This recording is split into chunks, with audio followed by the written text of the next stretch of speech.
preserve, protect, and defend preserve, protect, and defend the Constitution of the United States. the Constitution of the United States. So help me God. So help me God. Congratulations, Mr. President.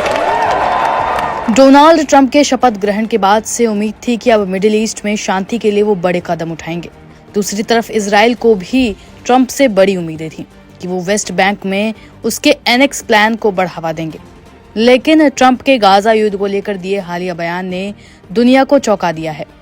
दरअसल Donald Trump ने चुनाव प्रचार के दौरान दावा किया था कि कुर्सी संभालने के 24 घंटे में ही वो गाजा इजराइल युद्ध रुकवा देंगे। उनके शपथ ग्रहण से पहले हमास इजराइल में युद्ध विराम तो हो गया, लेकिन ये कितने लंबे समय तक रुक पाएगा इसकी गारंटी किसी के पास नहीं।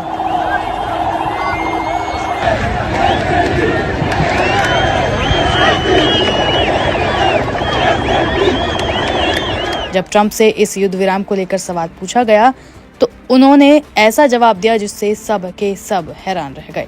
ट्रंप ने कहा कि मुझे भरोसा नहीं, ये हमारा युद्ध नहीं है, ये उनका युद्ध है। मुझे भरोसा नहीं है, लेकिन वे दूसरी तरफ बहुत कमजोर हैं। अमेरिका के 60% वोटर्स का मानना है कि हमास और इजराइल में डील ट्रंप ने कराई है, लेकिन डील के टिकने पर ट्रंप का ये बयान किसी को पच नहीं रहा। ट्रंप ने गाजा को फिर से बसाने पर भी बयान दिया है। उन्होंने कहा है कि गाजा विशाल विध्वंस स्थल जैसा लग रहा था, उसे नई तरीके से फिर बनाया जाना चाहिए। उन्होंने आगे कहा कि गाजा समुद्र के किनारे एक शानदार जगह है जहां का मौसम बहुत अच्छा है।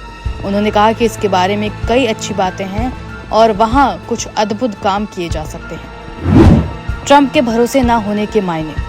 ट्रंप के इस तरह के जवाब की किसी को उम्मीद नहीं थी, क्योंकि ट्रंप अपने पिछले कार्यकाल में इजराइल के साथ 4 मिडिल ईस्ट के देशों की डील करा चुके हैं। उनके आने से उम्मीद थी कि ट्रंप इजराइल के लिए गाजा के खतरे को कम करेंगे, लेकिन ट्रंप ये कहकर इजराइल को झटका दे रहे हैं कि ये हमारा युद्ध नहीं है, ये उनका युद्ध है। बहरहाल अगर बात करें रूस यूक्रेन की, तो ट्रंप ने इस पर भी अपना रुख साफ किया है। अमेरिकी राष्ट्रपति डोनाल्ड ट्रंप ने इस बाबत कहा है कि हम इसे जल्द पूरा करने की कोशिश करेंगे। अगर मैं राष्ट्रपति होता तो यूक्रेन और रूस के बीच युद्ध कभी शुरू नहीं होता। बता दें कि पश्चिमी एशिया और मिडिल ईस्ट के देशों में शांति बनाए रखना ट्रंप के प्रमुख रणनीतियों में से एक था। वो चुनाव से पहले हर बार अपने भाषणों में युद्ध रोकने की बातों को दोहराते दिख रहे थे।